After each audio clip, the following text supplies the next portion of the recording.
Hello everyone, Dinky with Jeet Kune Physio Audio More. Today is day 5 of core stability, the Jeet Kune way, phase 3. So, some of you are probably wondering, why do I have this barbell? Well, there was a request made yesterday. You know who you are, by the way, thank you, my lad. It was actually a very good request. I don't have a broomstick anymore. I used to have a broomstick, and I actually used to have an actual, it wasn't a long staff, but it was a semi-long staff. Somebody had cut it down. And I was actually working with them and whatnot because the staff is actually my choice of weapon. I'm not gonna lie, I'm not too good with the nunchakus. Well, in America it's known as the nunchucks. But the bow staff is actually my choice of weapon. And then years ago, my kid's mother didn't tell me. The boys wanted to be Ninja Turtles for excuse me, for Halloween, and she cut my bow staff down so my youngest could be Donatello. And when she told me, first she told me, she's like, "Hey, I cut your staff down." I'm like, "What?"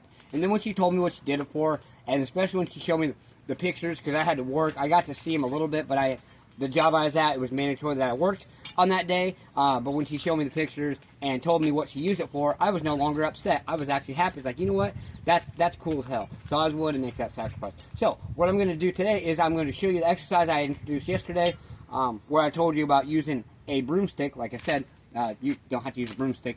Yeah, preferably something a little bit longer, especially if you're taller. But you know, you know your standard broom tools here. Now you don't want to go fast unless you want to increase speed, but you do want to be careful because you can get into that way. But what you want to do is, especially to gain more endurance and core stability, you know, you want to go here. You can even pulse, do 1, 2, 3, 1, 2, 3. Now the one I showed you yesterday is going to really help with your serratus anterior, your obliques, and actually one's called your intercostal muscles, which is in between your obliques and your serratus anterior. I will show you sometime.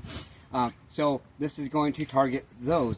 Without, like I said, with obliques, you don't want to actually, unless you want to add bulk to your obliques, which most guys don't, and you really don't want to do weight. Like when you do side bends, you don't really want to do them with weight because that can build bulk. The level is going to depend on the person. But let's go ahead and do this. So the whole idea is to take this end, the opposite end, to the opposite foot. Now you're not going to necessarily touch a foot, but the whole idea is to do that. 1,